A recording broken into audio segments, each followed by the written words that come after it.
Welcome to booktube. I've not researched this as much as the previous poets, but today we're going to be discussing a much neglected until recently English poet called Rosemary tonks.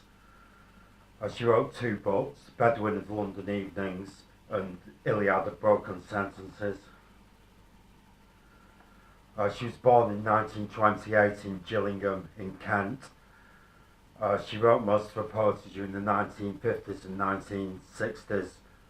She criticised what she referred to as the pathetic pretensions of the intellectual classes of the time and didn't seek out and avoid people like Middleton and Charles Tomlinson, who personally I think are reasonably okay. She was a poet of the city. She was concerned with soapy bathrooms, newspaper-lined parks, hotel corridors, cardboard suitcases. She was influenced by French poets, for instance Baudelaire. Her poetry is appealing and chatty and even exuberant.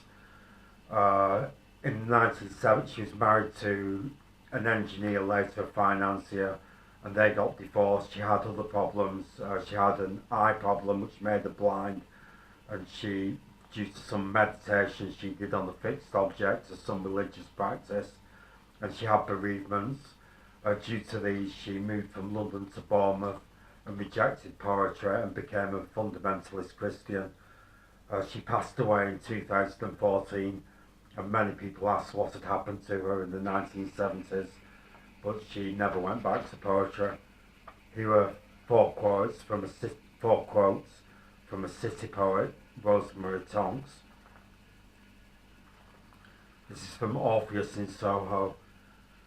When the world goes ahead to the next city, an underworld is hastily constructed, with beach clubs and cellars and passages, so that we can go on searching desperately.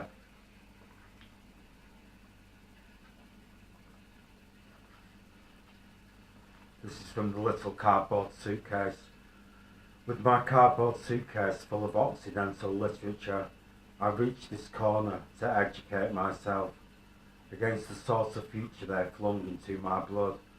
The events, the people, the ideas, and I alone know how disreputable and foreign.